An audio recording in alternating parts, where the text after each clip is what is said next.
जी हाँ, नमस्कार दोस्तों, आप सभी का पुनः इस ऑनलाइन प्लेटफ़ॉर्म में स्वागत है और आप सभी के लिए पुनः फिर से एक बहुत ही ज़बरदस्त क्लास लेके आ गया हूँ दोस्तों, जिसमें कि हम महिला परिवीक्षक का प्रीवियस क्वेश्चन हल करने वाले हैं दोस्तों। और ये पेपर है दोस्तों 25 मार्च 2017 का, जो कि सेकंड शिफ्ट में पूछा गया था। और इससे पहले मैंने एक क्लास अपलोड किया था दोस्तों, जिसमें कि हम 25 मार्च 2017 का सेकंड शिफ्ट के 10 क्वेश्चन कंप्लीट किए थे और उसी क्रम को हम आगे बढ़ा रहे हैं। और तीसरा क्लास आ रहा है जिसमें कि हम 11 से 20 तक के क्वेश्चनों को हल करेंगे। इस प्रकार से हम क्वेश्चनों को सीरियल क्रमांक से हल कर रहे हैं और ये क्वेश्चन है दोस्तों पोषण और स्वास्थ्य के।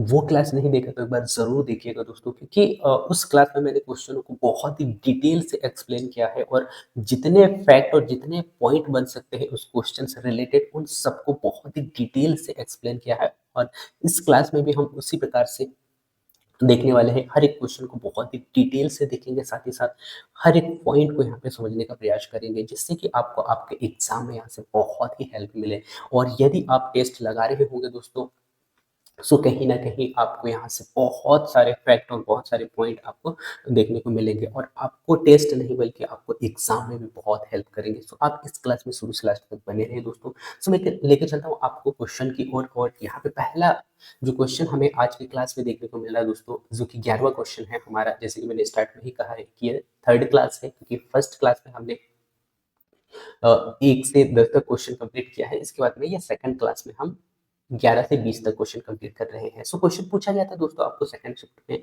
11वां नंबर क्वेश्चन पे कि अंतर्राष्ट्रीय महिला दिवस खालिस्तान को मनाया जाता है।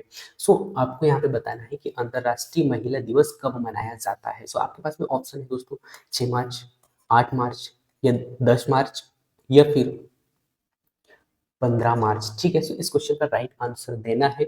इससे पहले मैं कुछ महत्वपूर्ण फैक्ट से रूबरू करा दूं, जैसे कि हम पिछले क्लास में भी इसी प्रकार से हम यहाँ पे क्वेश्चनों को समझे थे। सो सबसे पहले हम समझते हैं दोस्तों अंतर्राष्ट्रीय महिला दिवस को। ठीक है, सो राष्ट्रीय परिवार स्वास्थ्य सर्वेक्षण के तहत ये जो है भारत में जनसंख्या और जनसंख्या और साथ ही साथ स्वास्थ्य और पोषण से जुड़े महत्वपूर्ण आंकड़े यहाँ पे इसके माध्यम से प्रदान किए जाते हैं दोस्तों। और ये एक प्रकार से क्या है, सर्वेक्षण या फिर हम कह सकते हैं संचालनालय अंतर्राष्ट्रीय जनसंख्या विज्ञान संस्थान द्वारा ये जारी किया जाता है। ठीक है, तो पहला पॉइंट तो आपको याद रखना है कि जो अंतर्राष्ट्रीय महिला दिवस के रूप में जो मनाया जाता है दोस्तों, वो मनाया जाता है अंतर्राष्ट्रीय परिवार स्वास्थ्य सर्वेक्षण के तहत। यानी कि ये एक प्रकार से जनसंख्या और स्वास्थ्य और पोषण संबंधित महत्वपूर्ण आंकड़े प्रदान करता है। पहला तो कार्य आपको यहाँ से ये पता हो गया। इसके बाद में इस सर्वेक्षण का जो संचालन है जो है ना दोस्तों, अंतर्राष्ट्रीय जनसंख्या विज्ञान संस्थान द्वारा किया जाता है। ठीक है, सो किसके द्वारा किया जाता है, सो आपको याद रखना है अंतर्राष्ट्रीय जनसंख्या विज्ञान संस्थान के द्वारा किया जाता है। ठीक है, जिसे आईआईपीएस कहा जाता है शॉर्ट में। ठीक है, सो ये भी आपको याद रखना है। और केंद्रीय स्वास्थ्य और परिवार परिवार कल्याण मंत्रालय इसे वित्तीय सहायता प्रदान करती है। सो ठीक है, सो थर्ड पॉइंट आपका यहाँ पे ऐड हुआ। पहला पॉइंट हमने देखा कि राष्ट्रीय स्वास्थ्य परीक्षा यानी कि राष्ट्रीय स्वास्थ्य सर्वेक्षण जो है भारत सरकार यानी कि भारत में जनसंख्या और स्वास्थ्य और पोषण संबंधित महत्वपूर्ण आंकड़े प्रदान करती है। और इसका सर्वेक्षण जो है दोस्तों राष्ट्रीय जनसंख्या विज्ञान संस्थान के द्वारा किया जाता है। ठीक है, तीसरा पॉइंट हमने यहाँ पे देखा दोस्तों, वो देखा कि स्वास्थ्य और परिवार कल्याण मंत्रालय जो है इससे वित्तीय सहायता प्रदान करती है। सो सहायता कहाँ से मिल रहा है, सो वो मिल रहा है दोस्तों स्वास्थ्य और कल्याण जो है कल्याण मंत्रालय के द्वारा। ठीक है, सो एक-एक पॉइंट आप सभी के लिए बहुत ही वेरी वेरी इंपॉर्टेंट है ना? सो एक-एक पॉइंट को आपको यहाँ पे याद रखना है दोस्तों। ठीक है, इसके बाद में हम यहाँ पे समझते हैं दोस्तों एनएफएचएस का उद्देश्य क्या है। ठीक है, यानी कि हम कह सकते हैं कि राष्ट्रीय स्वास्थ्य मिशन का मुख्य उद्देश्य क्या है। पहले हमने समझा राष्ट्रीय परिवार स्वास्थ्य सर्वेक्षण को, क्योंकि ये क्यों जारी किया जाता है, तो जनसंख्या और स्वास्थ्य और पोषण संबंधित जो महत्वपूर्ण आंकड़े होते हैं उनको प्रदर्शित करने के लिए ये जारी किया जाता है। और जारी कौन करता है, सो जारी मैंने बताया आपको कि अंतर्राष्ट्रीय जनसंख्या विज्ञान संस्थान के द्वारा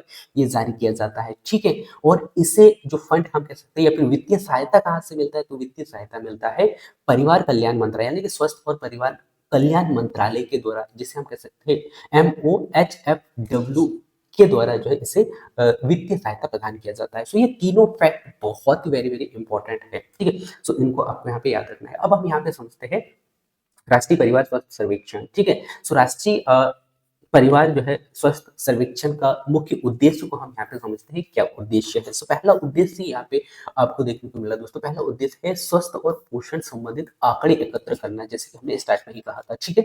तो ये पहला उद्देश्य है। सेकंड उद्देश्य है दोस्तों की प्रजनन दर या फिर शिशु मृत्यु दर या फिर मातृ मृत्यु दर और अन्य जनसंख्या संकेतों की जांच करना, ठीक है। इसके बाद में थर्ड पॉइंट आप यहाँ पे देख पा रहे होंगे, स्वस्थ रणनीति, स्वस्थ नीतियां और योजनाओं के लिए डेटा उपलब्ध कराना। सेकंड पॉइंट आपको याद रखना है कि एनएफएचएस का उद्देश्य थर्ड पॉइंट के रूप में आपको देखने को मिल रहा होगा कि स्वस्थ नीतियां है ना, स्वस्थ नीतियां और योजनाएं जो होती है उनका डेटा उपलब्ध कराना है। और फोर्थ ऑप्शन आप देख पा रहे होंगे, जो फोर्थ उद्देश्य आपको देखने को मिल रहा है, महिला और बाल स्वस्थ टीकाकरण, परिवार नियोजन और पोषण स्तर की जानकारी देना। इसको मैं पुनः रिपीट करता हूँ। पहला उद्देश्य है दोस्तों स्वस्थ और पोषण संबंधित आंकड़े प्रदान करना, ठीक है। इसके बाद में प्रजनन दर और शिशु मृत्यु दर, साथ ही साथ मातृ मृत्यु दर और अन्य जनसंख्या संकेतों की जांच करना होता है, ठीक है। इसके बाद में थर्ड पॉइंट आप देख पा रहे होंगे, स्वस्थ नीतियां और नियोजन के लिए जो डेटा उपलब्ध कराना है, ठीक है। इसके बाद में महिला और बाल स्वस्थ टीकाकरण, परिवार नियोजन और पोषण स्तर की जानकारी देना, ठीक है। ये पूरे उद्देश्य आपको यहाँ पे 4 उद्देश्य दिए गए हैं मुख्यतः। उन सभी उद्देश्यों को आपको याद रखना है, क्योंकि यहाँ से क्वेश्चन पूछा जा सकता है। और यहाँ से ही नहीं दोस्तों, हर एक पॉइंट से क्वेश्चन पूछा जाता है। और जितने भी फैक्ट, जितने भी पॉइंट मैंने आपके सामने रखा है, बहुत ही सोच समझ के रखा है और बहुत छाट छाट के आप लोगों के लिए लाया गया है। एक एक पॉइंट आप सभी के लिए बहुत ही वेरी वेरी इंपॉर्टेंट है, ठीक है। अब हम यहाँ पे समझते हैं दोस्तों, इसका मुख्य निष्कर्ष क्या निकला है ना। मुख्य निष्कर्ष, प्रमुख निष्कर्ष हम यहाँ पे देखते हैं। इसमें क्या है दोस्तों, कुल प्रजनन दर जो होता है ना दोस्तों, वो होता है 2.0 है ना, सॉरी 2.0, जो कि जनसंख्या स्थिरता के लिए आवश्यक है, ठीक है। और यदि हम यहाँ पे देखें दोस्तों, पहले तो आपको याद रखना है कि कुल जनसंख्या दर कितना है, 2.0, यानी कि इससे कहा जाता है 2.0, जो कि जनसंख्या स्थिरता के लगभग हम कह सकते हैं कि 2.1 से कम होता है, ठीक है। इसीलिए इसे 2.0 माना जाता है। कुल प्रजनन दर 2.0 है। मातृ मृत्यु दर, क्योंकि ये ऐसा जो निष्कर्ष या आंकड़ा है जो दोस्तों, जो कि आपको डायरेक्ट पूछा जा सकता है, ठीक है। अब क्वेश्चन कैसे पूछा जा सकता है इससे, आपको देखो, राष्ट्रीय परिवार स्वास्थ्य सर्वेक्षण के तहत कुल प्रजनन दर कितना है। आपको याद रखना है 2019-21 के तहत 2.0 है, जो कि इसे माना जाता है जनसंख्या, यानी जनसंख्या स्थिरता के आधार पर 2.1 से कम, 1 से कम यानी कि 2.0, ठीक है। इसी प्रकार मातृ मृत्यु दर है दोस्तों 97 प्रति, है ना, 97 प्रति 1 लाख जीवित जन्म पर। और इससे पहले वाले क्लास में मैंने मातृ मृत्यु दर कैसे निकालते हैं और ये 97 क्या है और 1 लाख जीवित जनसंख्या क्या है, ये पूरा डिटेल से वहां पे एक्सप्लेन किया है। वो नहीं देखा तो एक बार जरूर देखिएगा, ठीक है। मातृ मृत्यु दर जो है दोस्तों, वो निकाला जाता है कितना है, अभी फिलहाल में 2019-21 के तहत 97 प्रति जो है, यानी कि प्रति बच्चों पे, यानी कि प्रति मृत्यु दर पर कितना दिया गया है, 1 लाख जीवित जन्म पर है, ठीक है। इसके बाद में कुपोषण जो है दोस्तों, भारत में कुपोषण है 30%, यानी कि 35% से अधिक बच्चे जो है कुपोषित हो रहे हैं, ठीक है। ये फैक्ट भी आपको यहाँ पे याद रखना है। इसके बाद में नेक्स्ट पॉइंट यहाँ पे एड किया है दोस्तों मैंने, एनीमिया, यानी कि एनीमिया जो है दोस्तों 2019-21 के तहत जो यहाँ पे आंकड़ा निकाला गया है, वो है 67% जो महिलाएं हैं वो जो है एनीमिया से पीड़ित है, और 59% जो बच्चे हैं वो एनीमिया से पीड़ित है। ये दोनों आंकड़े आपको याद रखना है, महिलाओं के लिए कितना है और बच्चों के लिए कितना है, ठीक है। इसको मैं पुनः फिर से रिपीट करता हूँ कि पहला तो आपको कुल प्रजनन दर यदि पूछे तो 2.0 याद रखना है, और यदि आपसे ये पॉइंट दे दे क्या कि 2.1 से कम, तो भी ये सही होगा, यानी कि इसे जो है 2.0 के रूप में रखा गया है, ठीक है। तो कुल प्रजनन दर है दोस्तों 2.0, ठीक है। और मातृ मृत्यु दर 97 प्रति 1 लाख बच्चों पर, है ना, प्रति 1 लाख जीवित जन्म बच्चों पर, ठीक है। कुपोषण क्या है दोस्तों, भारत में 35% से अधिक जो बच्चे हैं कुपोषित हो रहे हैं 2019-21 के तहत, ठीक है। और उसके बाद में एनीमिया, मैंने आपको बता दिया, महिलाओं के लिए 67%, और बच्चों में जो देखा गया दोस्तों यहाँ पे 59% जो बच्चे हैं वो एनीमिया से पीड़ित है, और महिलाएं 67 से, ठीक है। ये पॉइंट भी आपको यहाँ पे याद रखना है। इससे रिलेटेड कुछ महत्वपूर्ण फैक्ट मैं पुनः फिर से आपके सामने रखता हूँ। महत्वपूर्ण तथ्य क्या है, एनएफएचएस का सर्वेक्षण जो दोस्तों 2019 सॉरी दोस्तों 2000 सॉरी 1992 और 93 में किया गया था पहली बार, ठीक है। सो पहला सर्वेक्षण कब किया गया था? सो ये पॉइंट भी वेरी वेरी इंपॉर्टेंट है, क्योंकि मैं जितने भी क्वेश्चन आप लोगों को करा रहा हूँ दोस्तों, हर एक क्वेश्चन का मैं बहुत ही डिटेल से एक्सप्लेन कर रहा हूँ, और साथ ही साथ मैं पूरा यही प्रयास कर रहा हूँ कि इस यानी कि जो भी क्वेश्चन मैं आपको हल कराऊं उसमें पूरा टॉपिक का पूरा निचोड़ आपके सामने रखूं, है ना। सो जैसे कि आप यहाँ पे देख पा रहे होंगे संबंधित महत्वपूर्ण तथ्य। सो पहले तो आपको याद रखना है कि इसका जो है एनएफएसएस का जो है पहला सर्वेक्षण कब किया गया था? सो ये किया गया था 1992 93 में किया गया था, ठीक है। और अब तक कुल कितने सर्वेक्षण किए गए हैं? सो आपको याद रखना है दोस्तों, कितने किए गए हैं? 5 सर्वेक्षण किए जा चुके हैं, ठीक है। सो ये भी आपसे पूछा जा सकता है। और एनएफएचएस यानी कि इसका छठवां जो सर्वेक्षण है वो कब होने वाला है? 2023-24 का डेटा के संग्रहण में जारी है, ठीक है। सो ये आपको याद रखना है दोस्तों, ठीक है। इसके बाद में एनएफएचएस का सर्वेक्षण का उपयोग जो है दोस्तों सरकारी नीति और योजनाओं और अंतरराष्ट्रीय रिपोर्ट में किया जाता है, ठीक है। सो ये कुछ कुछ फैक्ट थे जो कि जहां से क्वेश्चन आपको डायरेक्ट पूछा जा सकता है, उनको भी मैंने आपको यहाँ पे बता दिया है दोस्तों, ठीक है। सो इनको आपको याद रखना है। इसके बाद हम यहाँ पे देखते हैं है कि एनएफएचएस के आधार पर बनाई गई कुछ योजनाएं हैं इसी के तहत, वो कौन कौन से है? सो वो है दोस्तों प्रधानमंत्री मातृ वंदन योजना, ठीक है। इसके बाद में राष्ट्रीय पोषण मिशन योजना, ठीक है। इसके बाद में है मिशन इंद्रधनुष योजना, है ना। तो सो ये पूरे पॉइंट आपको यहाँ पे याद रखना है दोस्तों। इस प्रकार से हमने जो है क्वेश्चन नंबर 11 को कंप्लीट किया। सो इससे आपको इस क्वेश्चन का राइट आंसर मिला होगा दोस्तों कि हम कब मनाते हैं, ठीक है। सो अंतरराष्ट्रीय महिला स्वास्थ्य दिवस कब मनाया जाता है, ये आपको यहाँ पे पता चला होगा दोस्तों। और इससे रिलेटेड जितने भी फैक्ट थे वो सब मैंने आपके सामने रखा, है ना। सो इस क्वेश्चन का राइट आंसर अब आप दीजिएगा कि इस क्वेश्चन का राइट आंसर क्या है दोस्तों।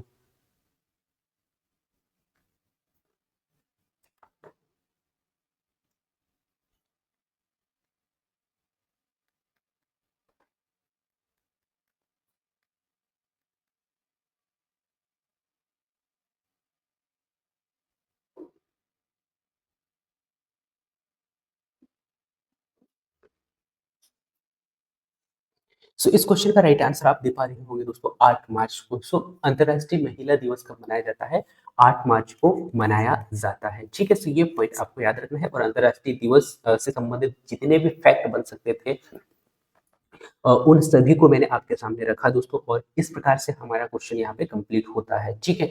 इसके बाद में नेक्स्ट अगला क्वेश्चन की ओर लेके चलता हूँ दोस्तों। और नेक्स्ट अगला क्वेश्चन हल करने से पहले मैं आपको कुछ महत्वपूर्ण फैक्ट से रूबरू करा दूं दोस्तों। यदि आपने अभी तक आपकी तैयारी को अच्छा से करना स्टार्ट नहीं किया है तो कृपया आपकी तैयारी का जो रफ्तार है उसे बढ़ाइए दोस्तों, क्योंकि जब तक आप अपनी तैयारी का रफ्तार नहीं बढ़ाओगे आप लोगों की भीड़ से आगे नहीं निकल पाओगे। सो इसके लिए आपको आपकी तैयारी को एक अलग दिशा देना होगा। और लोग तैयारी कर रहे हैं उनसे कहीं ना कहीं आपको अलग करना होगा, क्योंकि जब तक आप भीड़ से निकलोगे नहीं कहीं ना कहीं आप उन लोगों से अलग नहीं दिखोगे। तो इसके लिए उन लोगों से अलग करना होगा।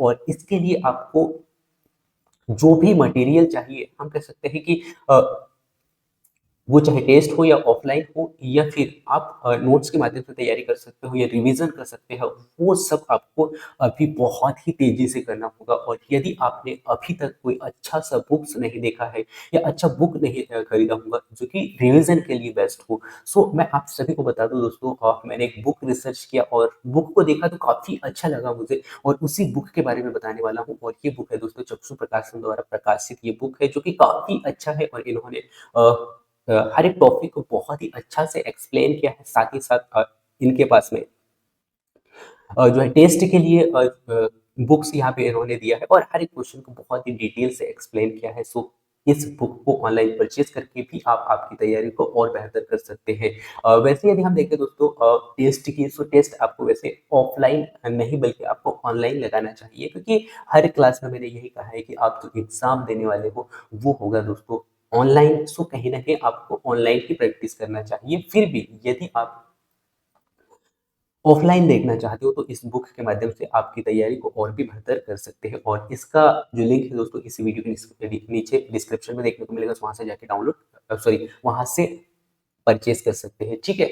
सो नेक्स्ट अगला क्वेश्चन आपके स्क्रीन पे आ चुका है दोस्तों। इस क्वेश्चन को हम समझते हैं। यहाँ पे सामान्य गर्भावस्था के दौरान किन रोगों के लिए नियमित जांच की जाती है। क्वेश्चन को मैं पुनः फिर से रिपीट करता हूँ दोस्तों। क्वेश्चन आपके स्क्रीन पे है कि सामान्य गर्भावस्था के दौरान किन रोगों के लिए नियमित जांच की जाती है। ठीक है, तो आपके पास में ऑप्शन है दोस्तों एड्स, नेक्स्ट ऑप्शन है दोस्तों हेपेटाइटिस बी, नेक्स्ट ऑप्शन आप देख पा रहे होंगे डाउन सिंड्रोम, और फोर्थ ऑप्शन है दोस्तों उपरोक्त सभी, है ना। तो इस क्वेश्चन का राइट आंसर आपको यहाँ पे देना है कि इस क्वेश्चन का राइट आंसर क्या होगा। ठीक है, सो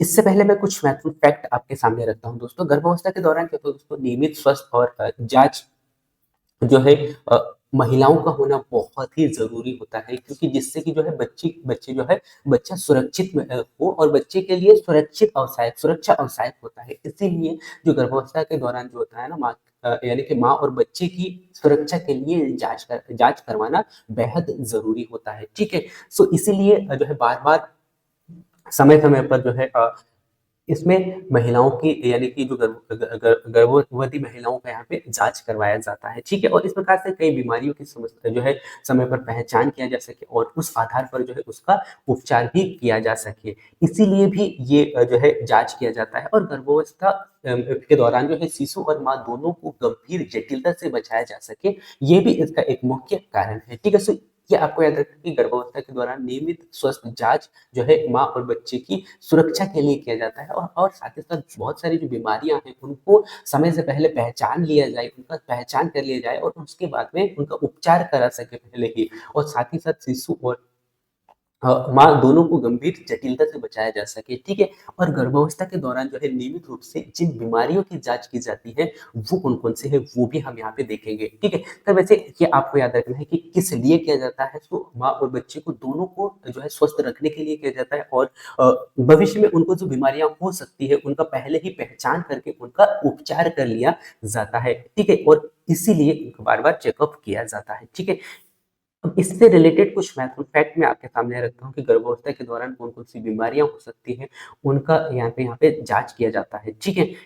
अब यहाँ पे बीमारियाँ हम देख लेते हैं दोस्तों, पहला है एड्स, ठीक है? सो यह एक एचआईवी वायरस से होने वाला संक्रामक रोग है दोस्तों, जो कि माँ से बच्चे में फैलता है, इसीलिए इसे जो है समय-समय पर इसका चेकअप किया जाता है, और गर्भवती महिला का जो एचआईवी टेस्ट कराया जाता है दोस्तों इस समय, ताकि समय रहते संक्रमण को रोका जा सके, ठीक है? सो पहला पॉइंट आपको याद रखना है एड्स का जो है यहाँ पे क्या किया जाता है, जाँच किया जाता है इस दौरान, ठीक है, गर्भावस्था के दौरान, जिससे कि क्या होगा कि क्योंकि ये ऐसा रोग है दोस्तों जो कि संक्रामक रोग होता है, और जिससे कि माँ से बच्चे में फैलता है, इसलिए गर्भवती महिलाओं का एचआईवी टेस्ट किया जाता है, ताकि समय रहते यानी कि समय से पहले, रोग होने से पहले उस संक्रमण को रोका जा सके, ठीक है? इसका निवारण है दोस्तों एआरटी यहाँ पे दिया जाता है, जिसे हम कहते हैं दोस्तों एंटीरेट्रोवायरल, है ना? तो वायरल थेरेपी यहाँ पे दिया जाता है, जिससे कि संक्रमण के खतरे को यहाँ पे कम किया जा सके, ठीक है? सो पहला आपको याद रखना है एड्स का। सेकंड पॉइंट है दोस्तों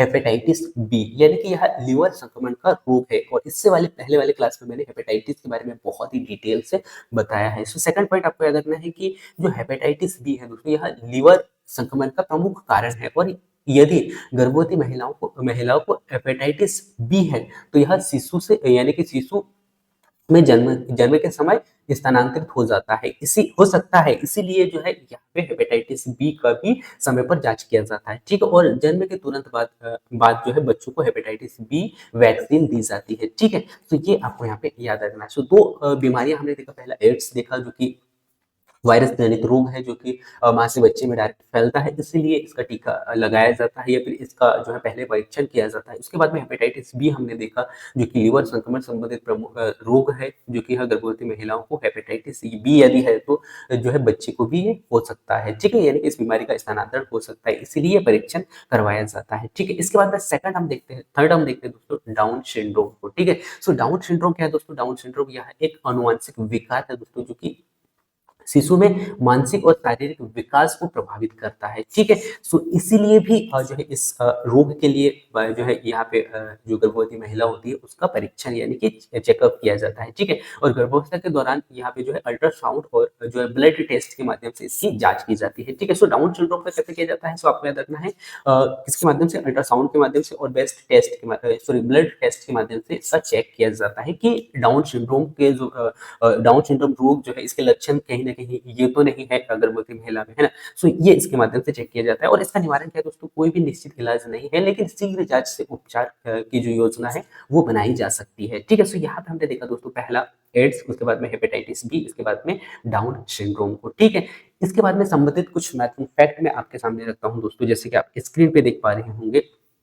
पहला आपको याद रखना है कि गर्भावस्था के दौरान व्यावसायिक जो है जाँच कौन-कौन सी होती है। सो पहला हमने देखा एचआईवी टेस्ट, ठीक है? जो कि माँ से बच्चे में वायरस स्थानांतरित होने का खतरा कहीं न कहीं यहाँ पे जो है कम करने के लिए ये परीक्षण यहाँ पे महत्वपूर्ण होता है। ठीक है? इसके बाद में हेपेटाइटिस बी हमने देखा, जो कि लिवर से संबंधित है, जो कि इसके लिए जो है लिवर यानी कि इसका परीक्षण पहले ही किया जाए, ताकि जो है ये बीमारी से रोकथाम के पहले ही किया जा सके। ठीक है? क्योंकि ये भी जो है नवजात बच्चों में स्थानांतरित होती है माँ से। ठीक है? इसके बाद में सेकंड आपको याद रखना है दोस्तों, ग्लूकोज टॉलरेंस टेस्ट, है ना? जो कि गर्भवती महिलाओं में मधुमेह का पता लगाने के लिए ये किया जाता है, और हीमोग्लोबिन का जाँच भी यहाँ पे किया जाता है, जिससे कि एनीमिया को रोका जा सके, यानी कि रक्त की कमी के कारण एनीमिया होता है। ये तो मैंने पहले वाली क्लास में बहुत अच्छे से बताया है, ठीक है? सो और एनीमिया के बारे में बहुत ही डिटेल से वहाँ पे एक्सप्लेन किया है कि किस कारण होता है, इसका उपचार कैसे किया जा सकता है, ठीक है? और इसके लिए कौन-कौन सी योजनाएँ भारत सरकार के द्वारा चलाई गई, ठीक है?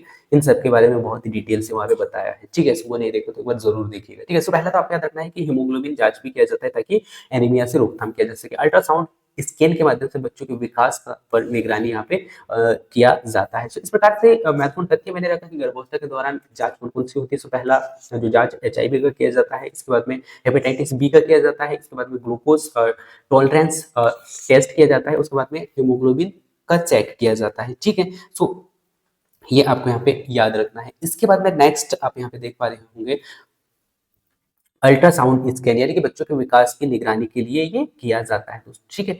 इसके बाद मैं नेक्स्ट अगला पॉइंट को लेके चलता हूँ दोस्तों, और नेक्स्ट अगला हम कुछ महत्वपूर्ण योजनाएँ देख लेते हैं, जो कि भारत सरकार के द्वारा चलाए गए हैं। सो पहला योजना है दोस्तों, प्रधानमंत्री मातृ वंदन योजना, जो कि गर्भवती महिलाओं को वित्तीय सहायता प्रदान करने के लिए ये स्टार्ट किया गया था, ठीक है? सो यहाँ से point very, very important point निकल के सामने आ रहा है दोस्तों, यदि गर्भवती महिलाओं के लिए भारत सरकार के द्वारा जो योजनाएँ चलाई गई है, वो योजना यदि आप आपसे पूछ ले, या फिर उनका जो मुख्य उद्देश्य यदि पूछे, तो आपको याद रखना है कि प्रधानमंत्री मातृ वंदन योजना जो चलाया गया था गर्भवती महिलाओं को वित्तीय सहायता प्रदान करने के लिए, ठीक है? सेकंड आपको याद रखना है जननी सुरक्षा योजना, जो कि सुरक्षित जो है प्रसव को बढ़ावा दिया जा सके, इसके लिए भारत सरकार के द्वारा ये चलाया गया था। इसके बाद में थर्ड जो योजना हमें देखने को मिल रहा है दोस्तों, वो देखने को मिल रहा है इंद्रधनुष योजना, जो कि गर्भवती महिला और नवजात शिशुओं के लिए टीकाकरण कार्यक्रम के तहत ये एक योजना यहाँ पे लागू किया गया था दोस्तों, जो कि भारत सरकार के द्वारा तीसरे नंबर पर इंद्रधनुष के रूप में, ठीक है? सो ये तीनों योजनाएं आपको याद रखना। पहला जो है प्रधानमंत्री मातृ वंदन योजना, जो कि गर्भवती महिलाओं को वित्तीय सहायता प्रदान किया जा सके। इसके बाद में जननी सुरक्षा योजना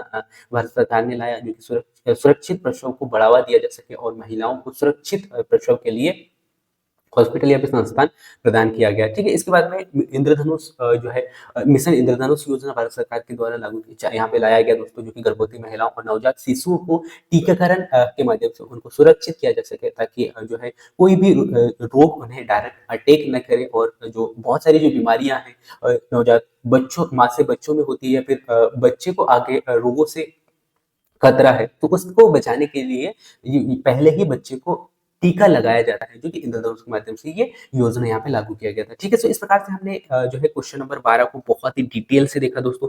सो मैं उम्मीद करता हूँ कि इस क्वेश्चन को आपने बहुत ही अच्छा से समझा होगा, ठीक है? सो इस प्रकार इस क्वेश्चन का राइट आंसर अब यहाँ पे आपको देना है दोस्तों, कि क्या होगा इस क्वेश्चन का राइट आंसर, ठीक है? सो जिसमें कि हमने देखा था दोस्तों, जो है सामान्यतः जो है गर्भावस्था के दौरान किन रोगों के लिए नियमित जांच की जानी चाहिए, ठीक है? सो हमने क्या देखा दोस्तों, एड्स का भी जांच किया जाना चाहिए, हेपेटाइटिस बी का भी जांच किया जाना चाहिए, और डाउन सिंड्रोम का भी किया जाना चाहिए। इस प्रकार इस क्वेश्चन का राइट आंसर क्या हो गया? फोर्थ ऑप्शन हो गया, ठीक है? सो इस प्रकार से जो आपके सामने जो फैक्ट रख रहा हूँ दोस्तों, यदि आप इनको देखते हो, इन फैक्ट को देखते हो, तो कहीं ना कहीं क्वेश्चन आपके लिए बहुत ही सरल, और मैं ये कह सकता हूँ कि आपके लिए हलवा हो जाता है ना? सो कहीं ना कहीं क्वेश्चन को आसान इन पॉइंटों के माध्यम से बना सकते हो, और ये क्वेश्चन का यही डिटेल नहीं होगा दोस्तों, क्योंकि इन पॉइंट, क्योंकि मैंने यहाँ पे आपका एक टॉपिक क्लियर करने का प्रयास करता हूँ जो कि क्वेश्चन में पूछा गया है, ठीक है। सो यदि इस टॉपिक से कहीं भी दूसरा यदि कोई क्वेश्चन पूछा जाता है तो उस क्वेश्चन को आप इजीली हल कर पाओ और आपको और कहीं से इन टॉपिकों को पढ़ना नहीं है बल्कि रिवीजन करना है, ठीक है। यदि आपने पहले पढ़ रखा है तो बहुत अच्छी बात है, आपका यहाँ पे रिवीजन हो रहा है, ठीक है। सो इस प्रकार से आप हर एक पॉइंट को समझते जाइए दोस्तों। इसके बाद में नेक्स्ट अगला क्वेश्चन आपकी स्क्रीन पे आ चुका है दोस्तों, और क्वेश्चन आपसे पूछा जा रहा है जो कि आईसीएमआर 2010 के अनुसार गर्भवती महिलाओं के लिए आवश्यक अतिरिक्त प्रोटीन की मात्रा कितनी होनी चाहिए, ठीक है। सो यदि आपने पहले वाले क्लास में नहीं देखा होगा दोस्तों, सो वहां पे आपको ये क्वेश्चन देखने को मिलेगा प्रोटीन से रिलेटेड, है ना। अब यहाँ पे क्वेश्चन को थोड़ा सा घुमा के आपसे पूछा गया है कि आईसीएमआर 2010 के अनुसार गर्भवती महिलाओं के लिए आवश्यक अतिरिक्त प्रोटीन की मात्रा कितनी होनी चाहिए, ये आपको यहाँ पे बताना है, ठीक है। सो जिसमें कि ऑप्शन है दोस्तों, पहला 10.5 kg, 15.25 kg या 20.4 kg या फिर 27.2 kg, ठीक है।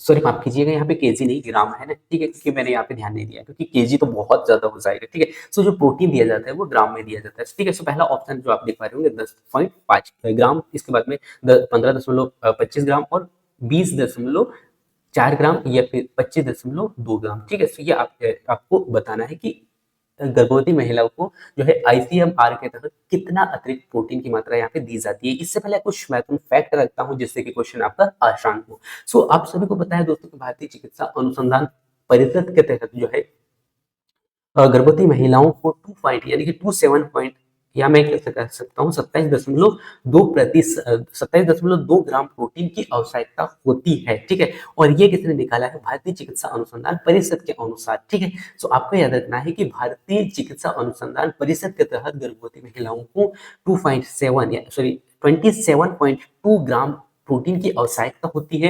ये क्यों होती है हम यहाँ पे देखते हैं कि यह अतिरिक्त प्रोटीन जो है शिशु के विकास और मां की मांसपेशियों की मरम्मत और साथ ही साथ प्रतिरक्षा प्रणाली को मजबूत करने के लिए आवश्यक होती है, ठीक है। हमने देखा दोस्तों कि ये जो है क्यों आवश्यक होती है, कितनी आवश्यक होती है, देखा हमने। तो यहाँ पे बताया है जो कि आईसीएमआर यानी कि भारतीय चिकित्सा अनुसंधान परिषद ने कहा है कि गर्भवती महिलाओं के लिए 27.2 ग्राम प्रोटीन की आवश्यकता होती है। वो क्यों होती है ये मैंने आपके सामने रखा है, जो कि अतिरिक्त प्रोटीन की आवश्यकता इसीलिए होती है दोस्तों जिससे कि शिशु का विकास हो सके और माँ की जो मांसपेशियां होती है वो उनकी मरम्मत के लिए प्रोटीन की आवश्यकता होती है, साथ ही साथ प्रतिरक्षा प्रणाली यानी कि रोग प्रतिरोधक क्षमता को मजबूत करने के लिए भी ये सहायक होती है, ठीक है। तो इस प्रकार से फैक्ट आपको याद रखना है। और प्रोटीन की कमी से जो है बच्चे में कहीं ना कहीं कम वजन हमें देखने को मिलता है और गर्भावस्था में जटिलता और प्रतिरक्षा प्रणाली के कमजोर होने के कारण संभावना कहीं ना कहीं कमजोर होने का संभावना यहाँ पे बढ़ जाती है। इसीलिए यहाँ पे जो है गर्भवती महिलाओं को 27.2 ग्राम प्रोटीन दिया जाता है, ठीक है। तो यानी कि इतना प्रोटीन की आवश्यकता होती है, ठीक है। तो ये पूरे पॉइंट आपको याद रखना है, कौन किसके द्वारा दिया जाता है, भारतीय राष्ट्रीय चिकित्सा सर्वेक्षण के तहत अनुमान यहाँ पे लगाया गया 27.2 ग्राम प्रोटीन की, ठीक है। और ये क्यों दिया जाता है, तो ये भी मैंने आपको बताया यहाँ पे कि शिशु का विकास हो सके और मांसपेशियों यानी कि माता की मांसपेशियां यदि मांसपेशियों की मरम्मत के लिए और रोग यानी कि प्रतिरक्षा प्रणाली के लिए दिया जाता है। और यदि कम होता है तो कहीं ना कहीं बच्चे में वजन कम देखने को मिलेगा और गर्भावस्था में जटिलता और प्रतिरक्षा प्रणाली में कमजोरी हमें कहीं ना कहीं देखने को मिलेगा। इसीलिए जो है 27.2 ग्राम प्रोटीन पहले ही दे दिया जाता है। इसके बाद हम यहाँ पे समझते हैं गर्भावस्था में प्रोटीन के प्रमुख स्रोत कौन कौन से हैं। सो प्रोटीन के स्रोत है दोस्तों गर्भावस्था के दौरान दिया जाना चाहिए अंडे, चिकन, मछली या दूध या दही, ठीक है। सो ये प्रोटीन के स्रोत है। इसके बाद वनस्पति स्रोत की यदि हम यहाँ पे बात करें दोस्तों, तो ये है दाल, सोयाबीन, मूंगफली, बादाम और हरी पत्तेदार सब्जियां, ठीक है। सो ये प्रोटीन के तत्व है, ठीक है। ये आपको यहाँ पे याद रखना है दोस्तों। इसके बाद में हम यहाँ पे समझते हैं कुछ महत्वपूर्ण फैक्ट, ठीक है। सो गर्भावस्था के दौरान पोषण की आवश्यकता हमने देखा दोस्तों, जो कि कितना होना चाहिए, प्रोटीन कितना होना चाहिए, 27.2 ग्राम, ठीक है। सो 27.2 ग्राम होना चाहिए, ये क्वेश्चन पूछा था। अब मैं एक्स्ट्रा फैक्ट आपके सामने रख रहा हूँ, आयरन। सो आयरन कितना होना चाहिए, सो आयरन होना चाहिए दोस्तों गर्भावस्था के दौरान कितना होना चाहिए, 27 mg होना चाहिए, जिससे कि खून की कमी को रोका जा सके, ठीक है। कैल्शियम कितना होना चाहिए, कैल्शियम होना चाहिए 1000 mg, ठीक है, जो कि हड्डियों और दांतों को मजबूत करता है, इसीलिए कैल्शियम की कमी ना हो, ठीक है।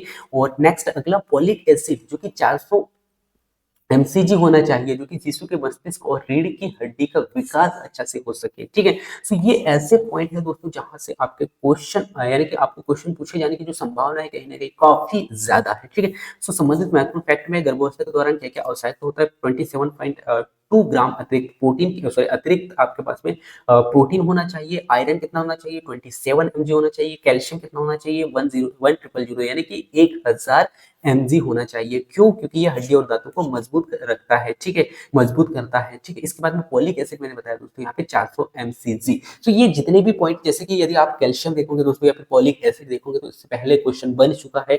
और इसके बाद में आयरन यदि आप देखोगे तो आयरन जो है आयरन की कमी के कारण कौन सा रोग हो सकता है, ये आपसे पूछा गया। तो जितने भी फैक्ट है क्वेश्चन जो बने हैं दोस्तों अलग अलग शिफ्ट में, वो इन्हीं क्वेश्चनों के इर्द गिर्द बने हैं, यानी कि यहीं से बने हैं, लेकिन क्वेश्चन पूछने का जो तरीका है वो कहीं ना कहीं अलग है।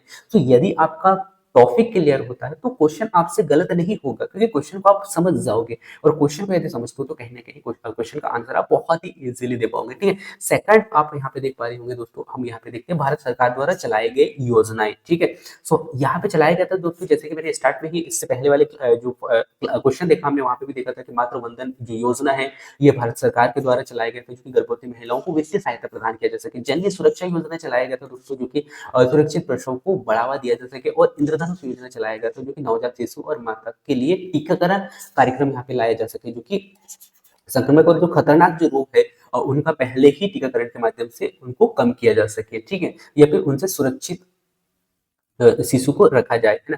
तो इस प्रकार से हमने जो यहाँ पे देखा दोस्तों भारत सरकार के द्वारा चलाए गए प्रमुख प्रमुख योजनाएं आपके सामने रखा, ठीक है। इस प्रकार से इस क्वेश्चन का राइट आंसर अब यहाँ पे आप दे पाओगे दोस्तों, क्वेश्चन का राइट आंसर आपके सामने आ रहा होगा क्या, 27.2 ग्राम होना चाहिए प्रोटीन, ठीक है, जो कि गर्भवती महिला के लिए आवश्यक है, ठीक है। और ये आंकड़ा निकाला था दोस्तों ICMR ने, ठीक है। तो इस प्रकार से हमने इस क्वेश्चन को बहुत ही डिटेल से समझा होगा दोस्तों।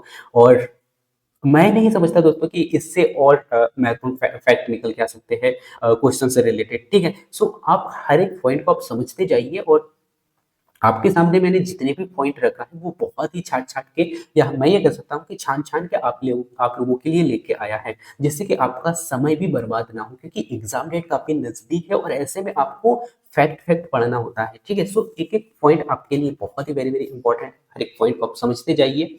और यदि आप इस क्लास को फर्स्ट बार देख रहे हो और इस चैनल में नए हो तो आप इस चैनल को सब्सक्राइब कर सकते हो दोस्तों, क्योंकि इस ऐसे ही क्लासेस में कंटिन्यू लगातार देते आ रहा हूँ। और बहुत सारी क्लासेस मैंने पहले भी अपलोड किया है, जो कि आपको प्लेलिस्ट देखने को मिलेगा, वहां से जाके आप पूरे क्लासेस देख सकते हो। और सबसे अच्छी और सबसे बड़ी बात यह है दोस्तों कि इस चैनल में आपको फ्री पीडीएफ दिया जा रहा है, और वो पीडीएफ के लिए आपको कहीं भटकने की जरूरत नहीं, आपको उसी वीडियो में जाके आप डाउनलोड कर सकते हैं। डिस्क्रिप्शन में आपको पीडीएफ का लिंक भी देखने को मिलता है। सो इस प्रकार से आप एक बार क्लास देख सकते हैं, उसके बाद में आप रिवीजन कर सकते हैं, जिससे कि आपका पूरा पूरा डाउट यहाँ से क्लियर होने वाला है, ठीक है। सो अब नेक्स्ट क्वेश्चन आपकी स्क्रीन पे आ चुका है दोस्तों, क्वेश्चन नंबर 14, जो कि डेंगू बुखार के दौरान मानव शरीर में होने से क्या घट जाता है। क्वेश्चन बहुत जबरदस्त है ना। क्वेश्चन क्या पूछा गया दोस्तों कि डेंगू बुखार के दौरान क्या होता है दोस्तों, मानव शरीर में इनमें से क्या घट जाता है, क्या आरबीसी घट जाता है, या फिर जो है शक्कर घट जाता है, या फिर यानी जिसे हम कह सकते हैं शुगर घट जाता है, या फिर पट्टिका में जो कि प्लेटलेट्स कहा जाता है, जो है कि प्लेटलेट कहा जाता है, ये घट जाता है, या फिर हीमोग्लोबिन घट जाता है। सो इन चारों ऑप्शनों में से क्या घटता है डेंगू बुखार के दौरान, ये आपको यहाँ पे बताना है, ठीक है। इससे पहले मैं कुछ महत्वपूर्ण फैक्ट आपके सामने रखता हूँ दोस्तों, जिससे कि आपका क्वेश्चन थोड़ा आसान हो। सो क्वेश्चन आप देख पॉइंट आप देख पा रहे होंगे, बुखार एक कैसा है दोस्तों, वायरल संक्रमण रोग है, जो कि एक एडिस मच्छर के कारण फैलता है। मैंने कहा दोस्तों यहाँ पे डेंगू बुखार जो है ना दोस्तों, एक वायरल संक्रमण रोग होता है, जो कि एडिस मच्छर के काटने के कारण फैलता है। और यह डेंगू वायरस के कारण होता है। कौन सा वायरस किसके कारण होता है दोस्तों, आपको याद रखना है, वायरस के कारण होता है, ठीक है। और डेंगू के प्रमुख लक्षण जो है दोस्तों, बुखार आना, त्वचा पर जो है चकत्ते होना, या फिर सिर दर्द, या फिर जो है मांसपेशियां और जोड़ों में दर्द होना, ये कुछ महत्वपूर्ण लक्षण है जो कि डेंगू बुखार होने के दौरान ये हमें लक्षण दिखाई देते हैं, ठीक है? और इस संक्रमण के दौरान जो है शरीर में प्लेटलेट्स की संख्या तेज हो जाती है। क्या होता है दोस्तों, इस समय क्या होगा कि प्लेटलेट्स की जो संख्या है वो कैसे हो जाती है, तेज हो जाती है। तो इस प्रकार से इस स्लाइड से आपको इस क्वेश्चन का राइट आंसर तो मिल गया। पहला मैंने यहाँ पे क्या देखा दोस्तों, यहाँ पे क्या बताया आपको कि डेंगू बुखार वायरल यानी कि वायरल संक्रमण है, ठीक है? इससे एक पॉइंट आपका यहाँ पे क्लियर हुआ कि एक रोग कैसा होता है, जो कि वायरस से फैलने वाला रोग है, ठीक है? सो ये आपके यहाँ पे क्लियर हुआ। दूसरा इसके लक्षण मैंने आपके सामने रखा दोस्तों कि जो बुखार और साथ ही साथ तेज बुखार हो सकता है, त्वचा पर जो है चटके हो सकते हैं या फिर सिर दर्द या मांसपेशियाँ और साथ ही साथ जोड़ों में दर्द महसूस हो सकता है। सो ये जो है डेंगू बुखार के लक्षण होते हैं, ठीक है? इसके बाद में मैंने यहाँ पे आपको बताया दोस्तों वेरी वेरी इंपॉर्टेंट पॉइंट, क्योंकि इस समय क्या होता है कि संक्रमण के दौरान क्या होगा कि शरीर में जो प्लेटलेट्स होते हैं ये इनकी संख्या कैसी हो जाती है, यानी कि बहुत तेजी से कम होने लगती है, ठीक है? सो ये पॉइंट आपको यहाँ पे याद रखना है दोस्तों। इसके बाद में मैं आपको लेके चलता हूँ दोस्तों प्लेटलेट्स की कमी क्यों होती है। पहला मैंने आपको यहाँ पे बताया कि इस बीमारी के कारण क्या होता है कि प्लेटलेट्स जो है बहुत जो है तेजी से कम होने लगती है। अब मैं आपको बताता हूँ कि क्यों कम होती है। सो पहला पॉइंट आपको याद रखना है दोस्तों, इस वायरस के प्रभाव के कारण क्या होता है, प्लेटलेट्स कैसे होने लगते हैं, नष्ट होने लगते हैं। कारण यही है कि इनकी संख्या बहुत तेजी से गिरने लगती है, यानी कि कम होने लगती है। और हड्डी में जो अणु यानी कि मैं कह सकता हूँ बोन्स में क्या होता है, हड्डी में क्या होता है दोस्तों, इसकी कार्य क्षमता प्रभावित होती है, जिससे कि नए प्लेटलेट्स बनने में दिक्कत होती है, ठीक है? सो इस कारण जो है कहीं न कहीं व्यक्ति को बहुत ही ज़्यादा समस्या का सामना यहाँ पे करना पड़ सकता है, ठीक है? सो डेंगू में जो प्लेटलेट्स कम होती है, कमी होने के कारण मैंने बताया दोस्तों, पहले तो आपको याद रखना है कि इसमें कार्य क्षमता प्रभावित होगी, ठीक है? यदि कम होते हैं और कम होने का कारण यही है कि वायरस के प्रभाव से प्लेटलेट्स नष्ट होने लगते हैं, ठीक है? सेकंड पॉइंट हमने देखा दोस्तों। इसके बाद में थर्ड पॉइंट देखते हैं, प्रतिरक्षा प्रणाली की जो प्रतिक्रिया के कारण जो है प्लेटलेट्स की संख्या कहीं न कहीं काफ़ी कम होने लगती है, और ये प्रभाव हमें देखने को मिलता है दोस्तों डेंगू बुखार के कारण, यानी कि वायरस के इफेक्ट के कारण। नेक्स्ट अब आप देख पा रहे होंगे फोर्थ पॉइंट दोस्तों, रक्त वाहिकाएँ। रक्त वाहिकाएँ कैसे हो जाती है दोस्तों, यहाँ पे क्षतिग्रस्त होने लगती है, जिससे कि प्लेटलेट्स और अधिक यहाँ पे खर्च होने लगती है, ठीक है? सो यहाँ पे 4 पॉइंट मैंने आपके सामने रखा दोस्तों, जो कि बहुत वेरी वेरी इंपॉर्टेंट पॉइंट है, इसके कमी होने के, प्लेटलेट्स कमी होने के कारण, ठीक है? क्योंकि यहाँ पे क्वेश्चन वैसे यदि हम देखें दोस्तों, तो क्वेश्चन को पहला स्लाइड में ही पूरा डिटेल से मैंने बता दिया था। इसके बाद में नेक्स्ट पॉइंट जो मैं ऐड कर रहा हूँ, वो नेक्स्ट अगला क्वेश्चन यदि आपको इससे रिलेटेड पूछे, तो आप क्वेश्चन का आंसर दे सकते हो। इसीलिए मैं आपको आपके सामने हर एक पॉइंट को एक्सप्लेन कर रहा हूँ, ठीक है? सो वायरस के प्रभाव से क्या होगा, प्लेटलेट्स कम होंगे, ये आपको याद रखना है। हड्डी के दौरान क्या होता है, इसमें कार्य क्षमता जो है कैसे हो जाती है दोस्तों, कम हो जाए, यानी कि प्रभावित होने लगती है, जिससे कि प्लेटलेट्स की जो बनने की जो बनने में कहीं न कहीं दिक्कत का सामना करना पड़ता है, ठीक है? इसके बाद में प्रतिरक्षा प्रणाली के अंतर्गत हमने देखा कि प्लेटलेट्स की संख्या कहीं न कहीं काफ़ी कम होने लगती है, और रक्त वाहिकाएँ कैसे हो जाती है, क्षतिग्रस्त हो जाती है, और क्षतिग्रस्त होंगी यदि रक्त वाहिका, तो कहीं न कहीं प्लेटलेट्स की अधिक खर्च यहाँ पे होगी, ठीक है? सो ये मुख्य कारण है, और इसी कारण जो है प्लेटलेट्स की कमी होती है, ठीक है? तो ये आपको याद रखना है दोस्तों। इसके बाद मैं कुछ महत्वपूर्ण फैक्ट आपके सामने रखता हूँ। प्लेटलेट्स का क्या कार्य है? भाई हम बार-बार यहाँ पे ज़िक्र कर रहे हैं प्लेटलेट्स के बारे में कि इनकी कमी होती है, कैसे होती है और किस बीमारी के कारण होती है, ये हमने देखा। इसके बाद हम देखते हैं दोस्तों कि ये प्लेटलेट्स कार्य क्या करते हैं, इसका मुख्य कार्य क्या होता है? और इससे पहले वाले क्लास में हमने जो है प्लेटलेट्स के बारे में बहुत ही अच्छे से समझा है दोस्तों। ये क्या करते हैं, रक्त के थक्के, यानी कि रक्त के थक्के बनने में मदद करते हैं। यानी कि जब भी आपको कहीं चोट लग जाता है या फिर कहीं भी आपके बॉडी में इन्फेक्शन हो जाता है, तो उस समय क्या होगा कि कहीं भी चोट लग जाता है और ब्लड बहने लगता है, तो उस समय ब्लड को रोकने का काम कौन करता है दोस्तों, वो प्लेटलेट्स करता है, ठीक है? सो जब यदि प्लेटलेट्स की संख्या कम होने लगेगी और ये सही तरीके से यदि वर्क नहीं कर पाएगा, तो कहीं न कहीं आपका ब्लड रुकेगा नहीं, है ना? सो ये क्या करता है, रक्त में थक्का बनाने में मदद करता है, जो कि रक्त स्राव को रोकने का मुख्य कार्य है, ठीक है? सो ये आपको यहाँ पे समझ में आया होगा दोस्तों, ठीक है? सो इस प्रकार से हमने क्वेश्चन को डिटेल से देखा। इसके बाद में हम यहाँ पे देखते हैं बुखार के दौरान सुरक्षित रखने के क्या-क्या उपाय हैं? तो पहले तो पर्याप्त मात्रा में क्या होना चाहिए, तरल पदार्थ लें, ठीक है? पर्याप्त मात्रा में तरल पदार्थ लेना चाहिए, जैसे कि पपीते के पत्ते और जो अ, गिलोय का सेवन कहीं न कहीं करना चाहिए, जो कि प्लेटलेट्स को बढ़ाने में सहायक करता है, ठीक है? सो सेकंड पॉइंट आपको ये पूछा जा सकता है कि यदि प्लेटलेट्स की कमी हो गई, तो उनको बनाने के लिए या फिर उनको बढ़ाने के लिए क्या सहायक है? सो वो है दोस्तों पपीते के पत्ती और गिलोय का सेवन, ठीक है? सो ये आपको याद रखना है, और मच्छरों से बचना चाहिए, ठीक है? और पूरी आस्तीन में कपड़े पहनने चाहिए, और मच्छरदानी का कहीं न कहीं आपको सेवन करना चाहिए। ये बचाव के कुछ महत्वपूर्ण फैक्ट है, महत्वपूर्ण उपाय है, जो कि मैंने आपके सामने रखा दोस्तों। इसके बाद में डेंगू की रोकथाम के लिए भारत सरकार के द्वारा कौन-कौन सी योजनाएँ या कौन-कौन से कार्यक्रम चलाए गए, वो मैं आपके सामने रखता हूँ। सो पहला जो चलाया गया था दोस्तों, वो चलाया गया था राष्ट्रीय वेक्टर जनित रोग नियंत्रण कार्यक्रम, ठीक है? जिसे कहा जाता है एनवीबीडी ठीक है। सो ये आपको याद रखना है, ठीक है। सो कभी-कभी क्या उसका फुल फॉर्म भी पूछ लिया जाता है, इसलिए ये भी आपको याद रखना है। सो पहला योजना जो चलाया, यहाँ पे आप देख पा रहे होंगे दोस्तों, राष्ट्रीय वेक्टर जनित रोग नियंत्रण कार्यक्रम डेंगू के रोकथाम के लिए चलाया गया था, ठीक है। सेकंड जो योजना यहाँ पे आया था दोस्तों, स्वच्छ भारत अभियान के तहत, जो कि मच्छरों के प्रजनन को रोका जा सके, ठीक है, इसके लिए ये योजना लाया गया था। इसके बाद में स्थानीय निकाय द्वारा कीटनाशकों का छिड़काव किया जा सके, इसके लिए अगला जो योजना के रूप में हमें कार्यक्रम देखने को मिला था, ये थर्ड कार्यक्रम। सो इस प्रकार से जो है डेंगू की रोकथाम के लिए 3 योजनाएं मुख्य रूप से भारत सरकार के द्वारा चलाए गए थे दोस्तों, उन सभी को मैंने आपके सामने रखा है, ठीक है। तो डेंगू की रोकथाम के लिए कौन सा योजनाएं जो है भारत सरकार के द्वारा चलाए गए थे, ये आपसे पूछा जा सकता है, इसलिए मैंने इसको इन सभी पॉइंटों को आपके सामने रखा दोस्तों। इस प्रकार से इस क्वेश्चन का राइट आंसर अब आप दे पाओगे, मैं ऐसा आशा करता हूँ कि क्या होता है कि बुखार के दौरान क्या होगा, प्लेटलेट्स की यहाँ पे कमी होने लगती है, ठीक है। किसकी कमी होती है? प्लेटलेट्स की कमी होती है, ठीक है। क्यों होती है, कब होती है, और ये जो है इसका मुख्य कार्य क्या है, ये सभी पॉइंट मैंने आपके सामने रखा है, ठीक है। सो आप अच्छा से देख देख लीजिएगा दोस्तों। इसके बाद में नेक्स्ट अगला क्वेश्चन आपकी स्क्रीन पर आ चुका है, इनमें से कौन सा जो है कौन एक जीवाणु जन्य रोग नहीं है। सो आपको बताना है दोस्तों, इनमें से कौन एक जीवाणु जन्य रोग नहीं है। क्या डिप्थीरिया नहीं है, एड्स नहीं है, या फिर काली खांसी नहीं है, हैजा नहीं है। ये आपको बताना है कि जीवाणु जनित रोग नहीं है, ठीक है। ये पहचान के बताना है दोस्तों। इससे पहले मैं कुछ फैक्ट आपके सामने रखता हूँ, जीवाणु जनित रोग कौन कौन से हैं। सो जीवाणु जनित रोग क्या होते हैं, पहले हम ये समझते हैं दोस्तों। जीवाणु जनित रोग क्या होते हैं? ये वे रोग होते हैं दोस्तों जो कि बैक्टीरिया यानी कि वायरस के कारण फैलते हैं, और ये आमतौर पर एंटीबायोटिक्स से ठीक किए जा सकते हैं, ठीक है।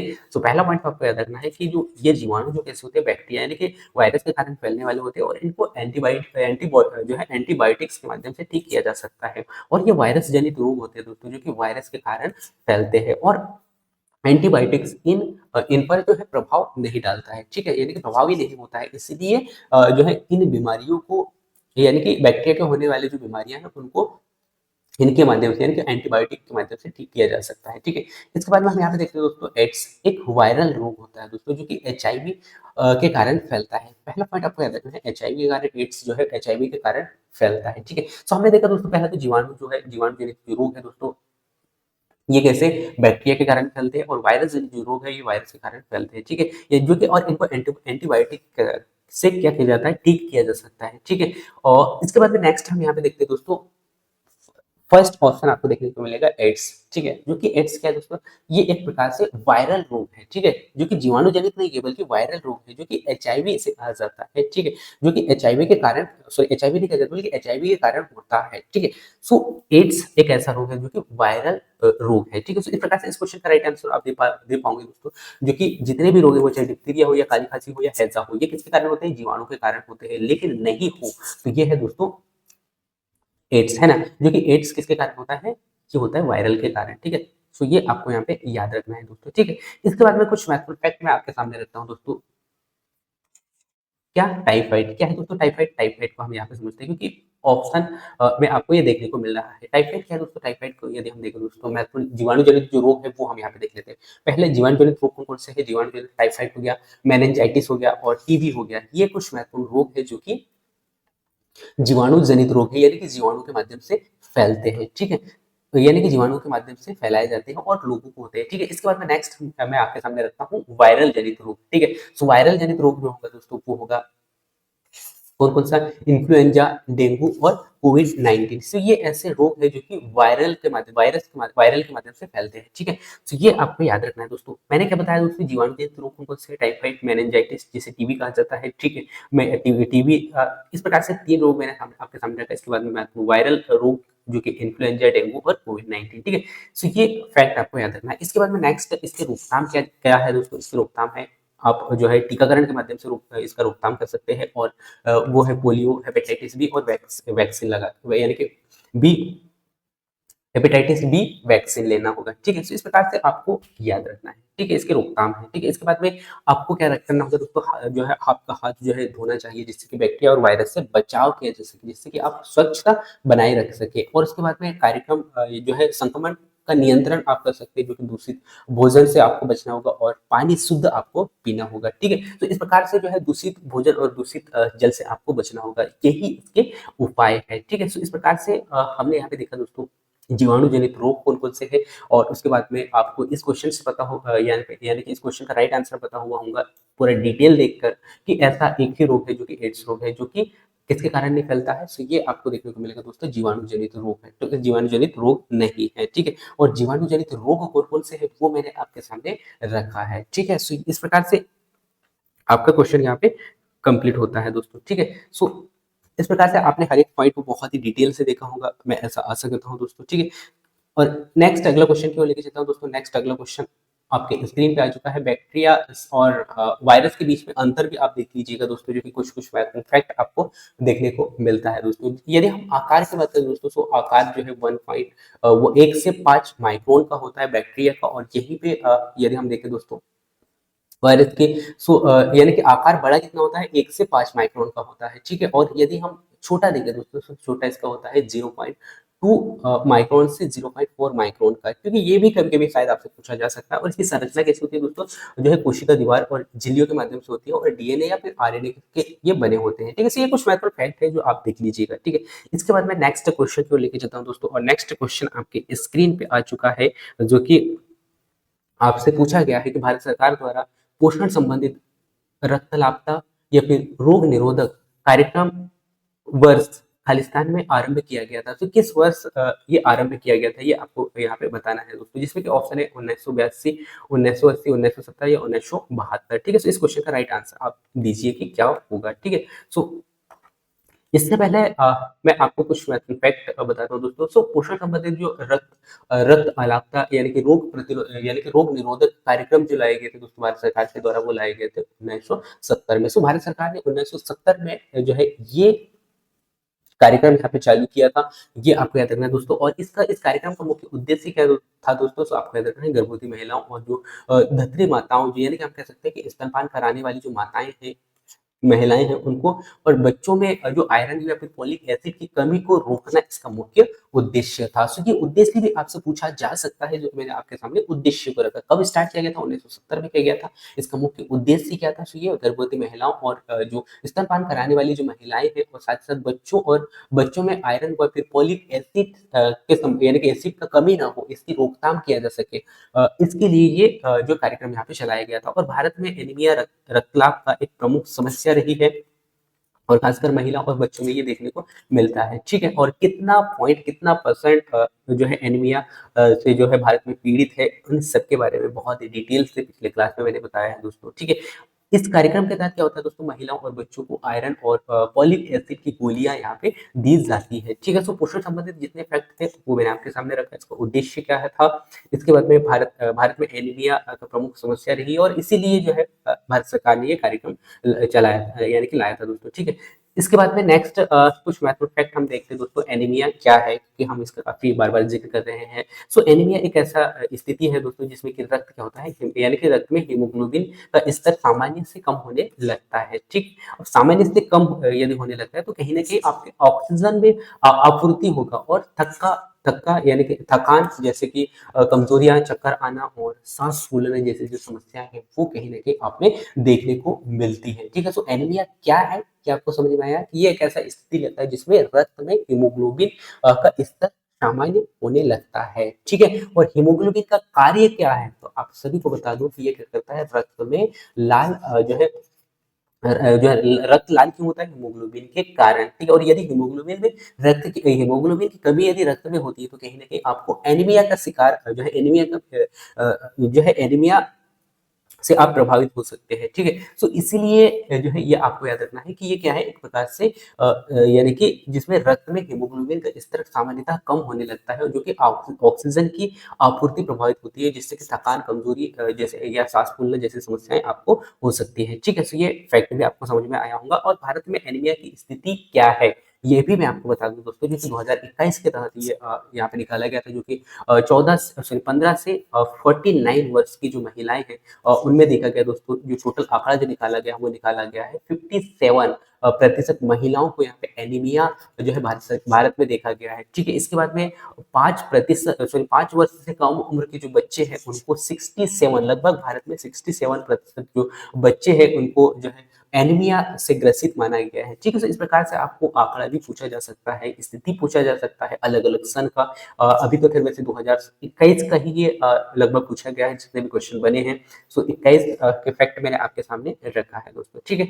इसके बाद मैं नेक्स्ट लेके चलता हूँ दोस्तों, एनीमिया के बचाव के लिए भारत सरकार ने कौन-कौन सी योजनाएँ चलाए हैं, ठीक है। सो भारत सरकार ने चलाया था दोस्तों यहाँ पे राष्ट्रीय पोषण मिशन योजना, जो कि कुपोषण और एनीमिया को कम किया जा सके। इसके बाद में प्रधानमंत्री मातृ वंदन योजना चलाया गया था इसके लिए, जो कि गर्भवती महिलाओं को पोषण संबंधित सहायता प्रदान किया जा सके। उसके बाद में नेक्स्ट जो योजना यहाँ पे भारत सरकार के द्वारा लाया गया था दोस्तों, वो लाया गया था अगेंस्ट एनीमिया अभियान, जो कि 2018 में ये शुरू किया गया था, जिससे कि एनीमिया की दर को घटाने का लक्ष्य यहाँ पे रखा गया है। ठीक है, तो इस प्रकार से पूरे फैक्ट आपके सामने आए दोस्तों। इसके बाद में इसके रोकने के उपाय क्या है दोस्तों? इसके रोकने के उपाय से पहला आपको आयरन और फोलिक एसिड युक्त खाद्य पदार्थों का सेवन करना होगा, जैसे कि जो पत्तेदार सब्जियां हैं और चुकंदर और गुड़ इत्यादि का सेवन आपको करना होगा, ठीक है। इसके बाद में आयरन और फोलिक एसिड की गोलियां आपको लेना होगा और स्वच्छ जल और पौष्टिक आहार आपको सेवन करना होगा। यही जो है एनीमिया के बचाव के उपाय है, ठीक है। सो इस प्रकार से आपका जो है ये क्वेश्चन यहाँ पे कंप्लीट होता है दोस्तों। तो इस प्रकार से इस क्वेश्चन का राइट आंसर आपको मिला होगा सन 1970 में भारत सरकार के द्वारा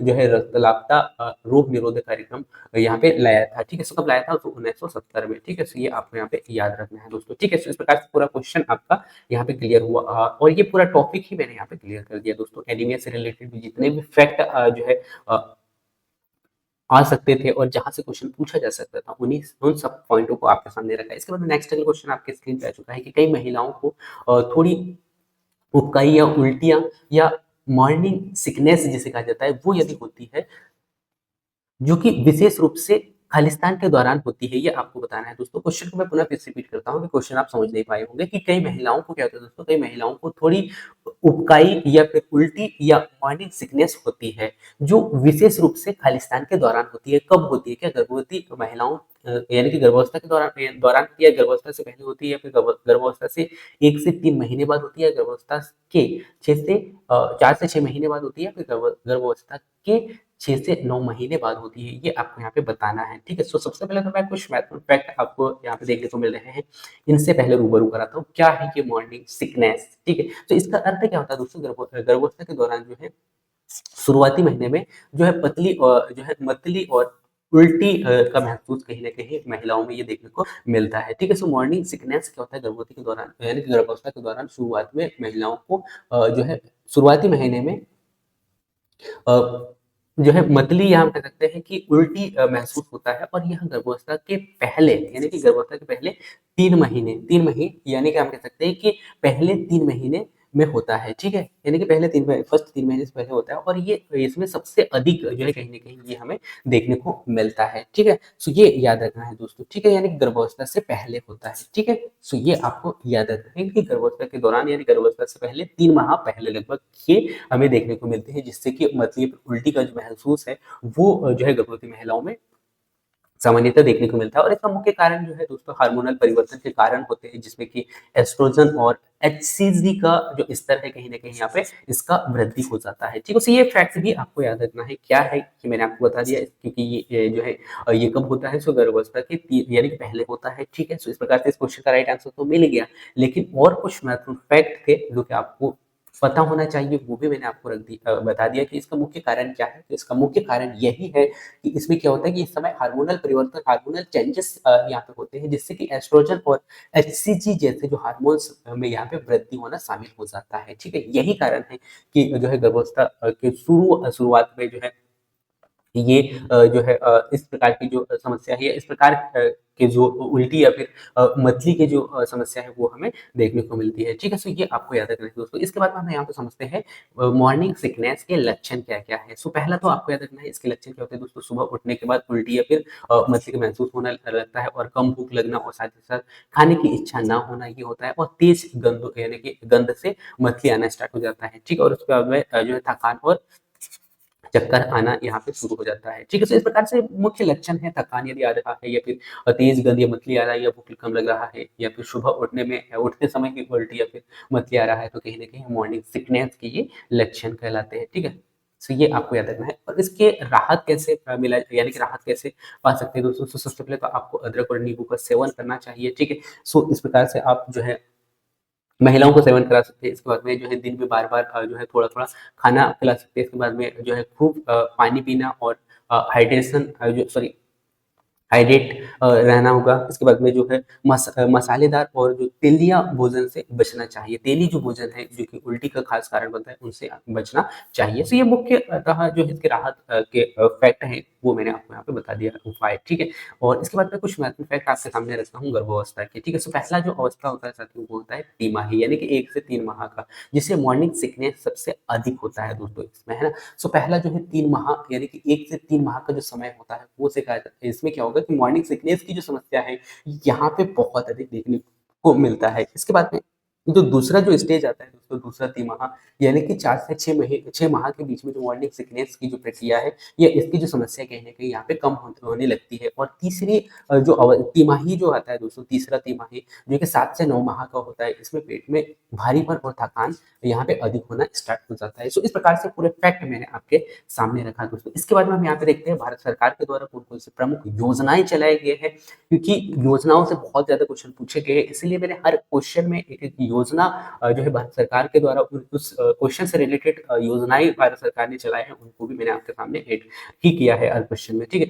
सो प्रधानमंत्री मातृ वंदन योजना चलाया गया था, जो कि गर्भवती महिलाओं को वित्तीय सहायता प्रदान किया जा सके। जननी सुरक्षा योजना चलाया गया था, जो कि संस्थागत प्रसव को बढ़ावा दिया जा सके। इंद्रधनुष मिशन योजना चलाया गया था, जो कि गर्भवती महिलाओं को नवजात शिशुओं के लिए टीकाकरण उपलब्ध किया जा सके, ठीक है? तो इस प्रकार से आपका क्वेश्चन नंबर 17 कंप्लीट होता है, और इस प्रकार से इस क्वेश्चन का राइट आंसर आप यहाँ पे दे पाओगे कि जो है यहाँ पे जो है गर्भवती यानी कि कई महिलाओं को थोड़ी जो है उबकाई और उल्टियाँ या फिर मॉर्निंग सिकनेस होती है, ये जो विशेषकर कब होती है, तो आपको याद रखना है दोस्तों, कब गर्भावस्था से पहले महीने में, ठीक है? तो ये आपको याद रखना है, ठीक है? इसके बाद मैं नेक्स्ट अगले क्वेश्चन को लेके चलता हूँ दोस्तों। नेक्स्ट अगला क्वेश्चन आपकी स्क्रीन पे आ चुका है, और क्वेश्चन पूछा गया दोस्तों कि आईसीएमआर 2010 के अनुसार 1 से 3 वर्ष आयु वर्ग के बच्चों को प्रतिदिन औसत कितना किलो कैलोरी दिया जाना चाहिए? क्वेश्चन को मैं पुनः फिर से रिपीट करता हूँ कि आईसीएमआर पुनः फिर से आगे 2010 है ना, लेकिन अब यहाँ पे क्वेश्चन परिवर्तन करके पूछा गया है। क्या पूछा गया है कि इसके अनुसार 1 से 3 वर्ष के आयु के बच्चों के लिए प्रतिदिन क्या औसत यानी कि कितना कैलोरी दिया जाना चाहिए, ठीक है?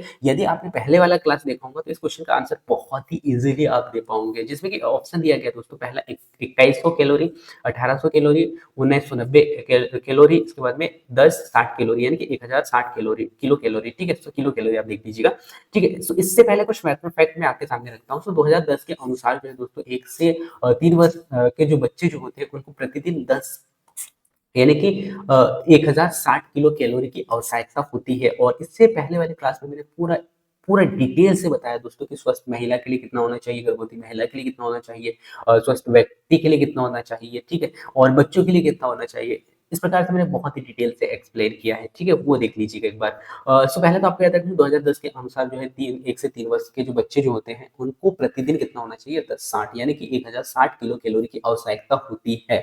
सो इस प्रकार से इस क्वेश्चन का राइट आंसर तो आपको मिल चुका होगा, ठीक है? अब यहाँ पे हम कुछ महत्वपूर्ण फैक्ट समझते हैं। सो यह ऊर्जा जो है, ये क्या करता है दोस्तों, यह ऊर्जा उनके सामान्य जो है वृद्धि और मांसपेशियों के विकास में सहायक होता है, और साथ-साथ जो है इम्यूनिटी सिस्टम यानी कि रोग प्रतिरोधक क्षमता को मजबूत करता है, जिससे कि आपको जो है जो रोग है वो कम हो सके, ठीक है? इसके बाद में यदि बच्चों को पर्याप्त कैलोरी नहीं मिलता है, तो कहीं न कहीं बच्चा कुपोषित होगा और ऊर्जा की कमी होगी। यदि ऊर्जा की कमी होगी, तो उनका विकास रुक जाता है ना? और उससे क्या होगा कि बहुत सारी समस्याओं का सामना करना पड़ सकता है, और बहुत सारी जो दिक्कतें हैं बच्चों में आ सकती है, जैसे कि उसका वृद्धि कहीं न कहीं यहाँ पे रुक जाएगा। दूसरा हमें देखने को मिलेगा कि जो उसका जो मानसिक जो बुद्धि है, वो कहीं न कहीं बुद्धि का विकास पूर्ण रूप से नहीं हो पाएगा। तो इस प्रकार से बहुत सारे जो समस्याएँ बच्चों में देखने को मिल सकते हैं। इसीलिए जो है 1 से 3 वर्ष तक के जो बच्चे जो होते हैं, उनको 60 किलो कैलोरी प्रतिदिन दिया जाना चाहिए, ठीक है? और इसके क्या कारण हैं, ये भी मैंने आपके सामने रख दिया है दोस्तों, ठीक है? सो ये आपको याद रखना है। इसके बाद में बच्चों की ऊर्जा के लिए आवश्यक स्रोत क्या-क्या है? सो बच्चों के लिए क्या होना चाहिए, हाइड्रोजन कार्बोहाइड्रेट होना चाहिए, और कार्बोहाइड्रेट के बारे में बहुत ही डिटेल से पहले वाले क्लास में बताया है। सो अभी तक मैं जो लगातार क्लासेस आप लोगों के लिए लेके आ रहा हूँ दोस्तों, जिसमें कि मैं हर क्लास में कहीं न कहीं ऐसे टॉपिक्स देख रहा हूँ, जो कि मैंने पहले कराया है, और उसी टॉपिक से पुनः फिर से आपसे क्वेश्चन पूछा गया है, और हर शिफ्ट में वहीं से क्वेश्चन पूछा जा रहा है, लेकिन क्वेश्चन पूछने का जो तरीका है कहीं न कहीं वो अलग है। अब यहाँ पे पॉइंट यदि आप ये पढ़ते हो, तो कहीं न कहीं आगे क्वेश्चन आपसे पूछा जा सकता है कि ऊर्जा की यानी कि बच्चों के लिए ऊर्जा आवश्यक स्रोत कितने होने क्या क्या होने चाहिए। तो पहला तो कार्बोहाइड्रेट होना चाहिए, जो कि कार्बोहाइड्रेट कहाँ से मिलता है, चावल, फल और सब्जियों से मिलता है। और आप सभी को पता होगा, मैं पुनः फिर से आपको याद दिला दूं कि सबसे अधिक और तुरंत जो एनर्जी जो मिलता है दोस्तों, ऊर्जा, वो कहाँ से मिलता है, कार्बोहाइड्रेट से मिलता है। ठीक है, तुरंत कहाँ से मिलेगा, यहाँ से मिलता है, तुरंत कार्बोहाइड्रेट से मिलता है। और अधिक यदि हम देखें दोस्तों, तो अधिक कहाँ से मिलता है, वसा से मिलता है। ये आप सभी को पता होगा। ठीक है, इसके बाद में प्रोटीन यदि हम देखें दोस्तों, तो प्रोटीन जो है बच्चों को दिया जाना चाहिए, और दाल, अंडे, दूध और या मांस से प्रोटीन हमें जो है देखने को मिलता है दोस्तों। इसके बाद में वसा जो है, मक्खन, घी, है ना। और जैसे कि मैंने अभी कुछ समय पहले बताया था कि सबसे अधिक मात्रा में जो एनर्जी मिलता है, ऊर्जा मिलता है, क्योंकि ऊर्जा हम पढ़ रहे हैं, तो यानी कि ये भी मैंने आपको यहाँ पे बता दिया है। ठीक है, तो सबसे अधिक मात्रा में ऊर्जा कहाँ से मिलता है, वसा के माध्यम से मिलता है। ठीक है, तो इस प्रकार से आपको याद रखना है दोस्तों। और कुछ महत्वपूर्ण फैक्ट पुनः फिर से आपके सामने रख रहा हूँ। बच्चों के लिए पोषण संबंधित कुछ महत्वपूर्ण फैक्ट हैं, जो कि प्रोटीन कितना होना चाहिए, 13 ग्राम प्रोटीन होना चाहिए। कैलोरी कितना होना चाहिए दोस्तों, कैलोरी होना चाहिए 60 mg कैलोरी होना चाहिए प्रतिदिन। ठीक है, आयरन कितना होना चाहिए, 10 mg होना चाहिए। विटामिन कितना होना चाहिए, 400 mg होना चाहिए। विटामिन पुनः फिर से आ चुका है। ठीक है, जो कि आंखों आंखों त्वचा के लिए अच्छा होता है। ठीक है, आयरन जो है रक्त निर्माण के लिए। ठीक है, कैल्शियम जो है कि हड्डी और दांतों का निर्माण करता है। ठीक है, तो इसलिए ये पूरे फैक्ट आपको याद रखना है, जो कि अ, आपसे बार बार क्वेश्चन पूछे जा सकते हैं। ठीक है, सो ये पूरे फैक्ट आपके सामने रखा दोस्तों। इसके बाद भारत सरकार के द्वारा चलाई गई कुछ योजनाएं पुनः फिर से आपके सामने लेके आया है।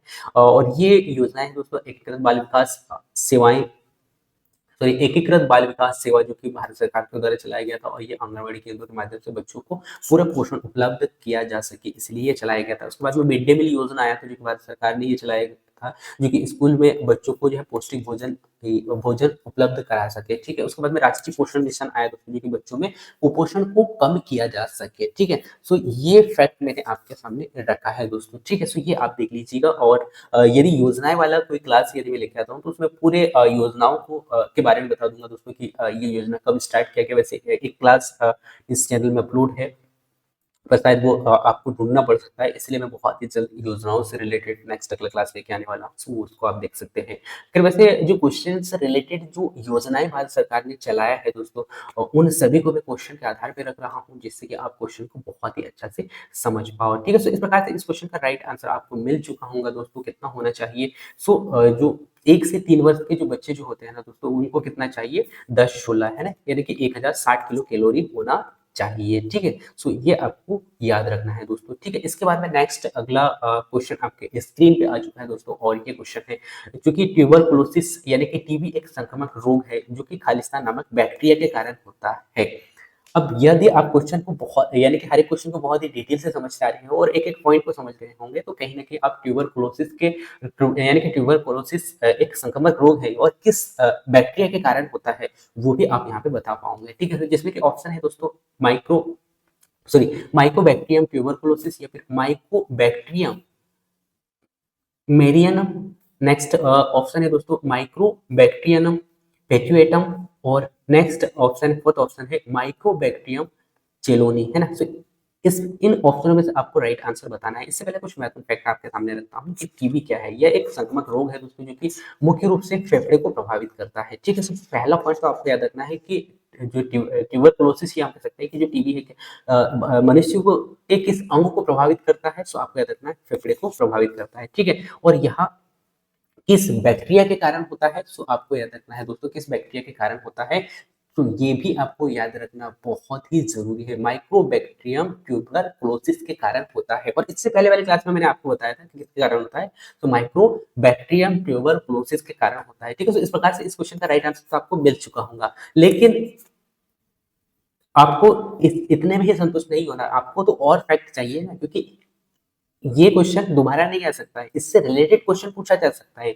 इसीलिए आपको और फैक्ट देखना चाहिए, और वो फैक्ट मैंने आपके सामने रखा है कि यह रोग हवा के माध्यम से फैलता है। ठीक है, जब कोई व्यक्ति संक्रमित होता है ना दोस्तों, और खांसता है या छींकता है, तो उसके माध्यम से किसी और दूसरे के माध्यम से भी, सॉरी, किसी और दूसरे स्वस्थ व्यक्ति को हो सकता है। ठीक है, और टीबी जो है खासकर फेफड़े और जो है शरीर के अन्य अंगों को भी प्रभावित करता है दोस्तों। ठीक है, सो फेफड़ा हो गया, खासकर फेफड़े, क्योंकि ये जो रोग है फेफड़ा को प्रभावित करता है। ठीक है, और शरीर के अन्य अंगों को भी प्रभावित कर सकता है, ये आपको याद रखना है। ठीक है, तो इस प्रकार से ट्यूबरकुलोसिस के बारे में पूरा फैक्ट आपके सामने रख दिया मैंने। इसके क्या लक्षण हैं, ये मैं आपको बता देता हूँ दोस्तों। पहले तो आपको याद रखना है कि लगातार 3 सप्ताह से अधिक खाँसी आ रही है, तो कहीं न कहीं आपको समझना होगा कि टीबी के कई लक्षण तो नहीं है। इसके लिए आपको डॉक्टर को चेकअप कराना चाहिए। इसके बाद में खाँसी के साथ में यदि बलगम या फिर खून आना यदि स्टार्ट हो रहा है, तो भी ये कहीं न कहीं टीबी का लक्षण है। और रात में अधिक पसीना निकलना, ठीक है? और भूख ना लगना या फिर वज़न कम होना या कमज़ोरी और लगातार थकान महसूस यदि हो रहा है, तो ये टीबी के लक्षण हो सकते हैं, ठीक है? तो ये पूरे लक्षण भी आपको याद रखना है दोस्तों। इसके बाद में बचाव के कुछ मैं फैक्ट मैं बता देता हूँ, बचाव के क्या उपाय हैं। तो पहला तो आपको बीसीजी का टीका यानी वैक्सीन लगाना होगा, ठीक है? और इसके बचाव के लिए क्या-क्या विशेषताएँ हैं, ये आपको याद रखना है दोस्तों। और विशेष रूप से बच्चों के लिए क्या होना चाहिए, पहला तो संक्रमित व्यक्ति से दूरी बनाकर रखना होगा और टीबी के जो है रोगियों को पूरा इलाज जो है डीओटीएस के माध्यम से दिया जाता है, यानी कि लेना चाहिए। और सुरक्षित और स्वच्छ वातावरण में यानी कि स्वच्छ वातावरण बना के रखना होगा। यही बचाव के उपाय हैं। पहले तो संक्रमित व्यक्ति से दूरी बना के रखना पड़ेगा और टीबी के रोगी को पूरा इलाज जो है लेना होगा। उसके बाद में सुरक्षित और स्वच्छ वातावरण बनाए रखना होगा, ठीक है? इस प्रकार से ये फैक्ट याद रखना है। और इसके प्रकार कौन-कौन से हैं, आप सभी को बता दूँ दोस्तों, इसके प्रकार कौन-कौन से, यहाँ जो है सामान्य रूप से इसके प्रकार जो है टीबी ही, यानी कि सामान्यतः इसका प्रकार टीबी ही है, लेकिन सीधे श्वसन प्रणाली को ये प्रभावित करता है, ठीक है? टीबी के प्रकार पहला जो है फेफड़ों की टीबी क्या करता है दोस्तों, ये सामान्यतः फेफड़ों को प्रभावित करता है, यानी कि श्वसन प्रणाली को प्रभावित करता है। दूसरा जो प्रकार है दोस्तों टीबी का, वो है एक्स्ट्रा पल्मोनरी टीबी, है ना? एक्स्ट्रा पल्मोनरी टीबी क्या करता है दोस्तों, ये फेफड़े के अलावा, है ना, फेफड़े के अलावा शरीर के अन्य हिस्सों को भी प्रभावित करता है, जैसे कि हड्डी हो गया, किडनी हो गया या मस्तिष्क हो गया, इनको प्रभावित कर सकता है, ठीक है? ये सेकंड जो है एक्स्ट्रा प्ulmonary टीबी होता है, ठीक है? इस प्रकार से टीबी के 2 प्रकार होते हैं, ये मैंने आपको बता दिया। पहला फेफड़ों की टीबी हो गया, इसके बाद में एक्स्ट्रा प्ulmonary टीबी, और ये किस अंग को प्रभावित करते हैं, खासकर ये जो टीबी होता है दोस्तों, वो जो है फेफड़े यानी कि श्वसन प्रणाली को प्रभावित करता है, ठीक है? लेकिन अगर एक्स्ट्रा प्ulmonary टीबी का अगर आपसे पूछा जाए, तो आपको याद रखना है कि फेफड़े के अलावा अन्य हिस्सों को भी प्रभावित करता है, जैसे कि हड्डी, किडनी या मस्तिष्क हो गया, ठीक है? ये आपको याद रखना है। और भारत सरकार के द्वारा जो इस टीबी से, यानी कि टीबी की यानी कि बीमारी को कम करने के लिए भारत सरकार ने कुछ योजनाएं चलाया दोस्तों, जो कि आपको देखने को मिलेगा। राष्ट्रीय क्षय उन्मूलन कार्यक्रम चलाया था दोस्तों भारत सरकार ने, और यह भारत सरकार द्वारा टीबी उन्मूलन के लिए चलाया गया था, ठीक है? और इसके बाद में निक्षय पोषण योजना आया था दोस्तों, जो कि टीबी रोगियों को पोषण सहायता प्रदान किया जा सके इसके लिए, ठीक है? इसके बाद में नेक्स्ट अगला जो योजना भारत सरकार ने चलाया था टीबी के लिए, वो चलाया था डायरेक्ट ऑब्जर्व ट्रीटमेंट योजना, जो कि टीबी के रोगियों को नियमित दवाएं प्रदान किया जा सके, ठीक है? इस प्रकार से भारत सरकार ने 3 योजनाएं चलाई, है ना, जो कि टीबी के लिए थे, ठीक है? ये भी आपको यहाँ पे याद रखना है दोस्तों। इस प्रकार से इस क्वेश्चन का राइट आंसर अब यहाँ पे आप दे पाओगे दोस्तों, जो कि आपको देखने को मिला था। माइकोबैक्टीरियम ट्यूबरकुलोसिस के कारण कौन सा बीमारी होता है, टीबी होता है, ठीक है? ये आपको याद रखना है, ठीक है? इस प्रकार से इस क्वेश्चन का राइट आंसर मिल चुका है दोस्तों। और जितने भी फैक्ट मैंने आपके सामने रखा, इनसे आपका क्वेश्चन और मजबूत हुआ होगा, और इस प्रकार से यदि कोई क्वेश्चन यहाँ से पूछा जाता है, तो आप बहुत ही इजीली हल कर पाओगे दोस्तों। इसके बाद में आज का लास्ट क्वेश्चन है दोस्तों। क्लास काफी लंबा हो गया, लेकिन मैं आपके सामने जो फैक्ट रख रहा हूँ, वो बहुत ही महत्वपूर्ण है, इसीलिए क्लासेस जो है आपको थोड़े लंबे देखने को मिल सकते हैं, लेकिन आपको यदि पॉइंट मिल रहा है, फैक्ट मिल रहा है, तो कहीं न कहीं बहुत महत्वपूर्ण है दोस्तों, ठीक है? नवजात शिशुओं को खालिस्तान की रोकथाम के लिए ट्रिपल एंटीजन वैक्सीन दिया जाता है। अब किस लिए दिया जाता है ट्रिपल एंटीजन वैक्सीन, ये आपको यहाँ पे बताना है दोस्तों। क्या पोलियो, डिप्थीरिया या फिर टिटनेस के लिए दिया जाता है, या फिर डिप्थीरिया, काली खांसी या फिर और टिटनेस के लिए दिया जाता है, या फिर टिटनेस या ट्यूबरकुलोसिस या फिर पोलियो के लिए दिया जाता है, या फिर डिप्थीरिया, टाइफाइड या फिर टिटनेस के लिए दिया जाता है, ये आपको यहाँ पे बताना है दोस्तों। इससे पहले मैं कुछ महत्वपूर्ण फैक्ट मैं आपके सामने रखता हूँ कि डीपीटी, यानी कि मैं कह सकता हूँ कि नवजात शिशु को किस लिए, यानी किसकी रोकथाम के लिए ट्रिपल एंटीजन वैक्सीन दिया जाता है, ठीक है? तो ये हम यहाँ पे समझते हैं दोस्तों। ये वैक्सीन जो होता है ना दोस्तों, किस लिए दिया जाता है, जिसे जो है ट्रिपल एंटीजन वैक्सीन भी कहा जाता है। इसे कहा जाता है डीटीपी को, क्या जाता है डीटीपी को क्या कहा जाता है शॉर्ट फॉर्म में, आपको याद रखना है। डीपीटी को, सॉरी डीपीटी है ना, डीपीटी को क्या जाता है, ट्रिपल एंटीजन एंटीजन वैक्सीन से कहा जाता है, जो कि नवजात शिशुओं को डिप्थीरिया या काली खांसी और टिटेनस से बचाव के लिए दिया जाता है। किसके लिए दिया जाता है, इसको मैं पुनः रिपीट करता हूँ। डिप्थीरिया हो गया, काली खांसी हो गया, है ना, डिप्थीरिया, काली खांसी डिप्थीरिया, काली खांसी और टिटेनस के लिए दिया जाता है। ठीक है, सो ये फैक्ट आपको याद रखना है। और यह इन्फ्लुएंजा सॉरी यह इम्यूनिटी सिस्टम को मजबूत करने का कार्य करता है दोस्तों ये वैक्सीन। और इन गंभीर संक्रामक रोगों से शिशु की रक्षा किया जा सके इसलिए दिया जाता है। सो आपको याद रखना है कि जो डीटीपी यानी कि जो ट्रिपल एंटीजन जो वैक्सीन दिया जाता है दोस्तों, वो किस लिए दिया जाता है, ताकि बच्चों में डिप्थीरिया, काली खांसी और टिटेनस, है ना, डिप्थीरिया, काली खांसी और टिटेनस के लिए दिया जा सके, है ना। तो इस प्रकार से इस क्वेश्चन का राइट आंसर आपको देखने को मिलेगा सेकंड ऑप्शन, डिप्थीरिया, काली खांसी और टिटेनस के लिए। ठीक है, अब हम कुछ महत्वपूर्ण फैक्ट देखते हैं दोस्तों क्वेश्चन से रिलेटेड। सो पहला तो आपको याद रखना है डिप्थीरिया वैक्सीन में शामिल बीमारियां कौन कौन सी है। सो पहला सॉरी डिप्थीरिया यानी कि डीटीपी यानी कि ये जो टीका यहाँ पे दिया जाता है ट्रिपल एंटीजन वैक्सीन, इससे रिलेटेड कुछ कौन कौन सी बीमारियां हैं। सो पहला डिप्थीरिया है ना। तो डिप्थीरिया यह जो है माइक्रो यानी किस बैक्टीरिया के कारण होता है, ये मैंने आपको यहाँ पे बता दिया था। ठीक है, सो माइक्रोबैक्टीरियम है ना। सो ये आपको याद रखना है दोस्तों किस बैक्टीरिया के कारण होता है, ये मैंने आपके जो है सामने पहले ही रख दिया था। ठीक है, इसके बाद में जो है इससे क्या होता है दोस्तों, गले पे झिल्ली यानी कि क्या बन जाती है, झिल्ली बन जाती है, जिससे कि सांस लेने में कहीं ना कहीं कठिनाइयां महसूस होने लगती है। ठीक है, सो ये आपको यहाँ पे याद रखना है दोस्तों। इसके बाद में जो है यह हवा के माध्यम से फैलता है। ठीक ठीक है, सो पहले तो डिप्थीरिया के बारे में आपको याद रखना है कि ये किस बीमारी के यानी कि किस बैक्टीरिया के कारण होता है। सो ये बैक्टीरिया आपको याद रखना है। और जो है इसमें क्या होता है कि गले में झिल्ली बनना स्टार्ट हो जाता है, जिससे कि सांस लेने में कहीं ना कहीं कठिनाई होगी। ठीक है, और हवा के माध्यम से ये फैलता है। ठीक है, सेकंड आपको याद रखना है काली खांसी। काली खांसी क्या है दोस्तों, किस बैक्टीरिया के कारण फैलता है। तो ये बैक्टीरिया आपको यहाँ पे याद रखना है। ठीक है, इसके बाद में जो है इससे क्या होगा दोस्तों, इससे तेज बुखार सॉरी तेज लगातार खांसी आना स्टार्ट हो जाता है, जिससे कि सांस लेने में कहीं ना कहीं तकलीफ दिक्कत होने लगती है। ठीक है, और ये शिशुओं में घातक भी हो सकता है। ठीक है, इसीलिए ये टीका लगाया जाता है। ठीक है, इसके बाद में टिटेनस हम देख लेते हैं दोस्तों। और टिटेनस किस बैक्टीरिया के कारण है वो मैंने आपको यहाँ पे बता दिया है। इसके बाद में जो मिट्टी और धूल कण में ये अधिक जो मात्रा में फैलता है। ठीक है, और यह खुले घाव यानी खुले घावों के माध्यम से शरीर में प्रवेश करता है और तंत्रिका तंत्र को प्रभावित करता है। किस तंत्र को प्रभावित करता है, तंत्रिका तंत्र को प्रभावित करता है, ये भी आपको यहाँ पे याद रखना है। और इसमें मांसपेशियों में अकड़न जो है यहाँ पे देखने को मिलती है दोस्तों। ठीक है, इस प्रकार से जो है डीटीपी के जो वैक्सीन में शामिल बीमारियां हैं, ये तीनों बीमारियों को मैंने आपको बताया दोस्तों, वो चाहे डिप्थीरिया हो या फिर काली खांसी हो या टिटेनस हो। ठीक है, तो खासकर इनसे होने वाले जो यानी कि किन बैक्टीरिया के कारण होता है, ये आपको याद रखना है। और इसमें जो है किस अंगों को प्रभावित करता है, ये भी आपको यहाँ पे याद रखना है। ठीक है, जैसे कि तंत्रिका तंत्र हो गया, सांस लेने में कहीं ना कहीं दिक्कत हो रहा है,